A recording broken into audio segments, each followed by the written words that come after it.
짜잔! 안녕하세요. 윤공하다 수능국어의 윤지영 강사입니다. 2026학년도 대수능 총평을 마련해 봤습니다.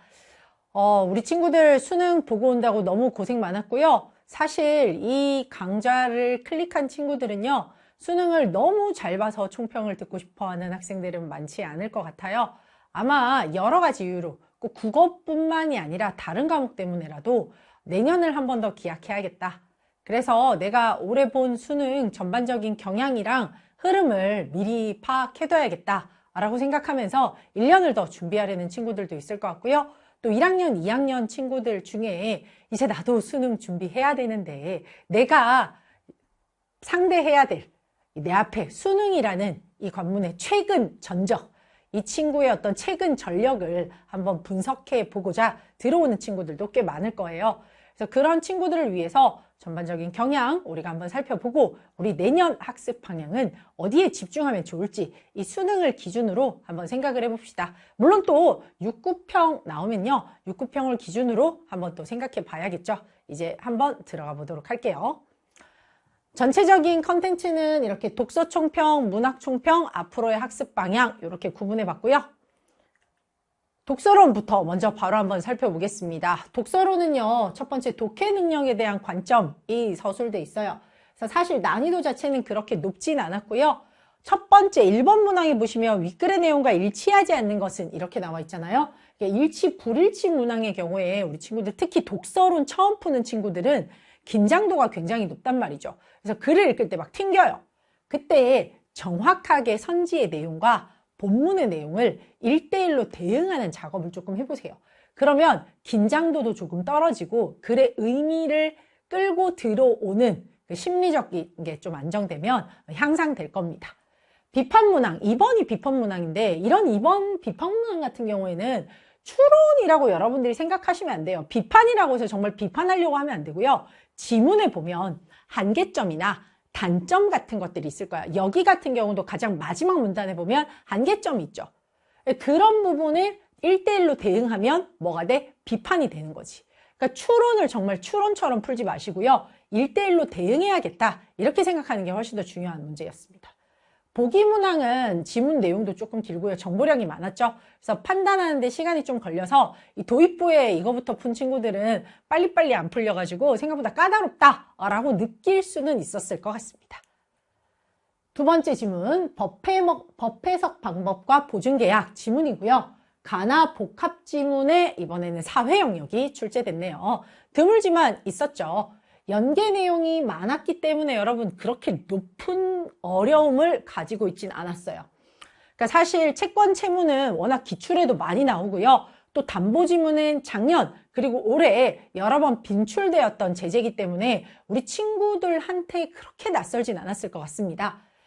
지문 자체도 초반에 1, 2문단에서 정의나 개념을 명확하게 잡고 그 아래쪽에서 채무자 채권자의 방향관계만 설정하면 전형적인 법지문의 구성을 따르고 있기 때문에 어렵다고 여러분은 생각하지 않았을 텐데 오답률이 꽤 높았어요.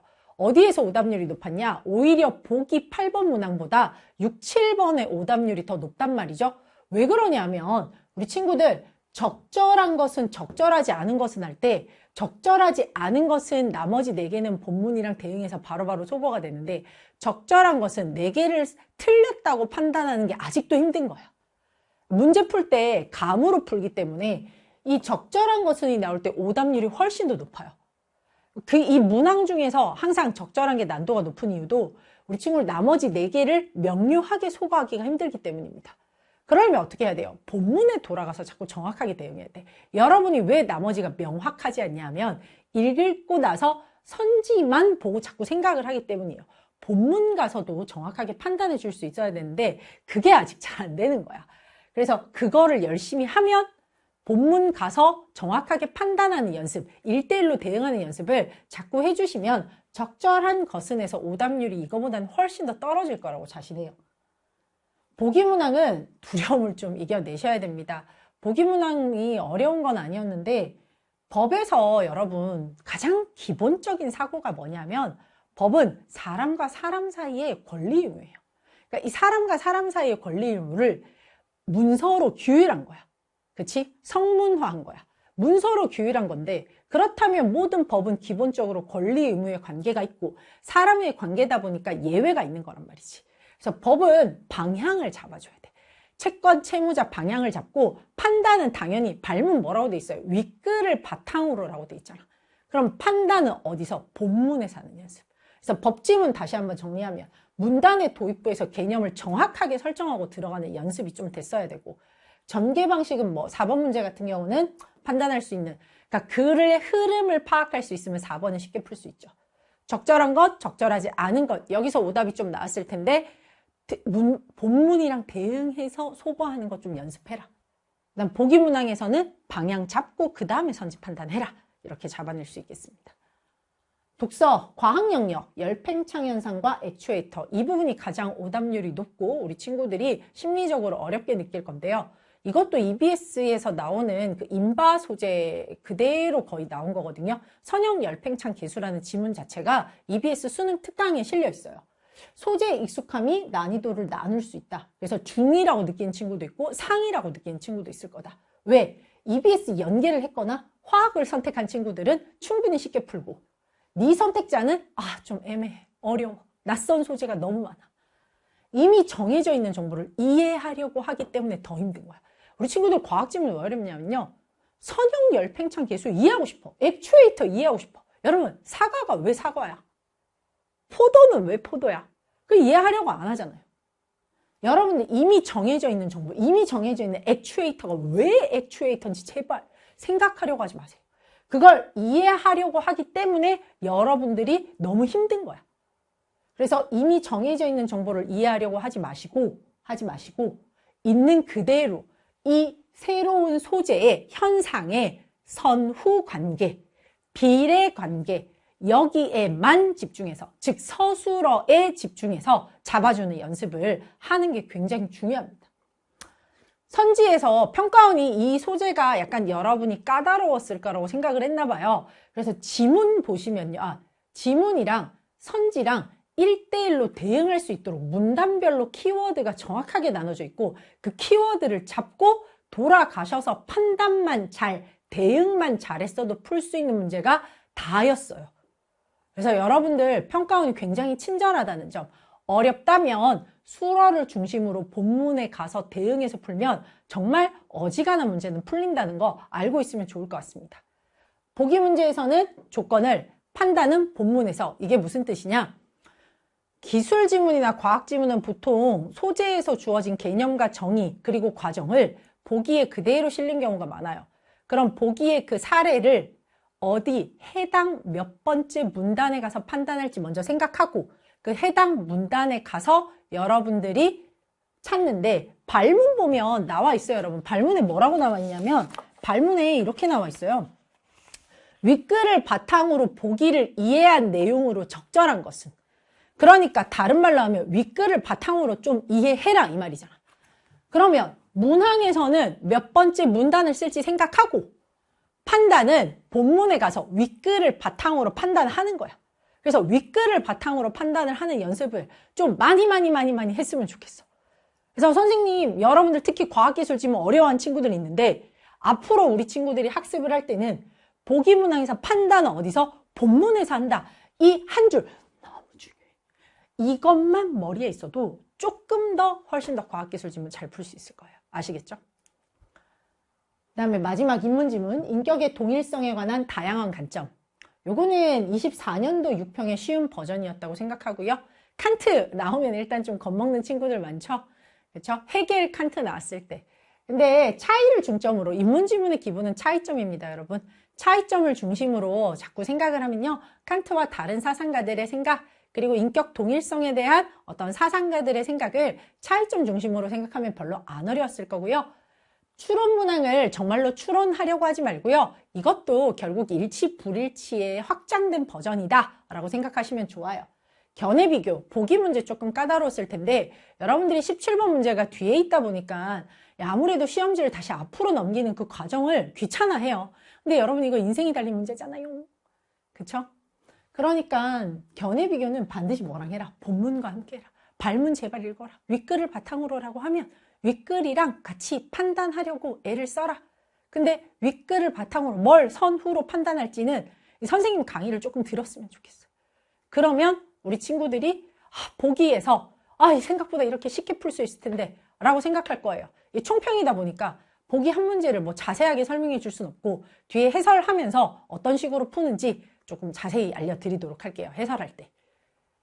그래서 독서를 전체적으로 보면 평가원이 생각보다 그래도 어렵다고는 하지만 다정했다. 지문의 소재는 전문 지식화되고 까다로웠던 거 맞다. 하지만 어려운 소재이기 때문에 EBS 연계에 있는 소재를 내려고 했고 선지에서도 정확하게 키워드 잡아서 1대1로 판단할 수 있도록 선지를 지나치게 인과를 꼬거나 선우를 뒤집거나 하는 것들이 그렇게 많지 않았다. 없었다. 스키마. 그래서 최소한 여러분들이 너무 어렵다면 그래도 글을 못 읽겠다면 약간의 EBS 연계 학습이나 빈출되는 기출 제재 학습에 대한 스키마는 있으면 좋겠다. 있는 친구와 없는 친구의 차이가 좀 났을 것 같다. 글 읽기 속도 자체가 차이가 났을 것 같다. 선생님 제자들도 독서 시간 약간 모자라거나 문학 시간 모자라는 친구들도 이번에 스키마가 어느 정도 쌓여가지고 선생님 저 시간이 남았어요 하는 친구들도 있거든요. 없어도 당연히 풀 수 있는 게 평가원 문항입니다. 하지만 내가 너무나 기본 배경 지식이 없어서 글 읽기 자체가 너무 두렵고 힘들다면 어느 정도는 기출 소재의 스키마는 쌓아주는 것도 필요한 것 같아요. 그리고 이제는 선지랑 본문을 지문 읽고 문제 그냥 안 보고 풀고 가능하면 너무 좋지만 이제 아주 예민하고 지역적인 부분에서 틀리게 하는 경우도 많단 말이에요. 그래서 본문과의 정확한 대응, 그걸 습관으로 가지는 게 좋다. 그냥 감으로 내가 기억했던 내용으로만 풀려고 하지 말고 정확하게 대응하는 연습을 해야 실수가 없다. 지문을 정확하게 읽어라. 그래서 앞으로 선지를 감 말고 정확하게 대응할 수 있어야 된다. 1대1로. 빈출되는 제재들이 반복적으로 나오기 때문에 평가원 기출 지문 중에서도 반복적인 소재들은 학습을 해라. EBS 연계 이용해도 괜찮겠다. 이렇게가 전체적인 총평입니다. 그럼 문학 한번 볼게요. 수군가. 수군가는요, 이 낯섦이 주는 두려움 때문에 우리 친구들이 어렵게 느껴져. 이제 판소리 소설인데 자진몰이, 중몰이 이렇게 중중몰이 나오니까 어려울 것 같은 거야. 이 낯섦이 주는 두려움. 문학 이렇게 쫙 펼쳤는데 중중몰이 이러니까 너무 어려운 거지. 그러니까 낯섦이 주는 두려움 때문에 어렵고요. 실제로 읽어보면 범 내려온다 이런 것부터 막 하면서 EBS에 있는 내용 사실은 그대로 가지고 온 거나 다름없죠. 그래서 EBS 연계 학습을 했다면 표현 방식이 다를 뿐 내용은 거의 동일했다. 그리고 수군가의 내용은 우리 친구들이 기본적으로 알고 있는 초중등 때 이미 줄거리를 학습한 내용이기 때문에 내용이 그렇게 어렵진 않았을 거야. 다만 장황한 서술 방식에 눈이 막 돌아가는 친구들, 범 내려온다, 범이 내려온다 이러면서 이런데 눈이 간 친구들은 아마 문제 풀기가 어려웠을 거고요. 항상 선생님이 고전산문에서 늘 이야기하는 거, 인물을 동그라미 치다가 시간을 다 보내지 마라. 결국 이 인물과 인물의 관계를 물어보는 문제들이다. 우리 이번 수군가 문제도 결국 뭐예요? 모든 문항이 인물과 인물, 등장 소재들의 관계를 물어보는 문제들이야. 얘랑 지금 이 상황에서 어떤 태도를 보이고 있고 어떤 관계로 서술하고 있는지 그런 문제를 물어봐요. 그리고 선지가 꽤 길었죠. 보기 문항이 오답률이 높은 이유가 보기 문항, 문학에서 문학 지문의 자체 난도는 안 높아요. 다만 보기 문항들의 선지가 다 길었어. 그래서 선생님이 중하라고 안 한 거야. 왜 실제로 문제 푸는 건 여러분이니까 지문을 볼 때는 안 어렵게 보이지만 문제 풀 때는 선지의 길이가 길어서 압박감이 느껴졌을 수 있어요, 여러분. 그래서 선지의 길이가 길 때는 일부 범위로 잘라서 봐야 돼. 선지가 3줄, 4줄이잖아. 그러면 초점화 해가지고 일부 범위에 맞춰서 우선 선판단하고 문장을 끄는 다음에 그 앞부분을 당연히 후판단하고 이런 식으로 판단의 범위를 나눠야 돼요. 왜? 사람은 5구절 이상을 한 번에 판단하기가 어려워. 그러니까 3줄씩 되는 것들을 여러분이 줄글처럼 읽고 해봤자 그냥 인 거야. 맞나? 이렇게. 그게 아니라 정확하게 일부 범위에 맞춰서 선판단했으면 훨씬 더 좋았겠다. 이시영의 그리움 고재종의 감나무 그늘 아래 이 최일에게 주는 글, 저는 개인적으로 이 갈래복합 파트가 가장 난도가 높았다고 생각하고 문학 파트에서. 왜냐하면 쉬워. 시가 쉬워요. 평이한 주제는 선지 판단이 어렵다. 그래서 제일 어려웠다고 생각해. 주제가 쉬워. 그러면 선지가 상대적으로 조금 더 까다로워요. 그럼 선지를 조금 더 보기까지 심지어 줬잖아. 2번, 바로 2번. 2번 구평에는요, 이번 구평에는 보기 주지 않았죠, 여러분. 보기를 안 줬다고. 왜? 그러면 쉬운 소재 EBS 연계였기 때문에. 쉬운 소재면서 보기까지 준다? 그럼 선지 판단이 약간 어떻다? 까다롭다. 그럼 보기를 활용하셔야 돼요. 주제도 활용하셔야 되죠. 선지를 정확하게 집중해서 보기랑 대응하고 본문 EBS 연계랑도 대응하고 정확하게 대응한 연습이 필요했기 때문에 이 문항이 여러분에게 좀 어려웠을 겁니다. 고전수필은 지금 반복적으로 과거에 뭐 이지물 논함, 뭐 담초 이런 것들 다 마찬가지지만 대비관계를 잘 잡아주셔야 돼요. 까다로운 고전수필일수록 문단 도입부에서 A, B 여기도 어때? 좋은 소리와 나쁜 소리 이게 문장에 대응된다는 거 알겠지? 그러니까 대비관계, 대응관계를 잘 잡아주는 연습을 하셔야 됩니다. 항상 고전수필은 도입부에서 있는 걸 후반부에서 확장하는 경향이 있거든요. 그래서 각각의 대응, 대비 이런 것들을 잘 잡아주는 연습을 평소에도 하셨으면 무난하게 푸셨을 거예요. 선지가 길 때는 아까 얘기했지만 초점화, 일부 범위에 맞춰서 선판단 있지 않았죠? 이렇게 잡아주시면 되고 현대소설은 좀 쉬웠습니다. 낯선 지문은 어렵지 않아요. 쌤이 아까 했잖아. 쉬운 소재 보기 주는 게 훨씬 더 어렵다니까. 낯선 지문은 별로 어렵지 않습니다.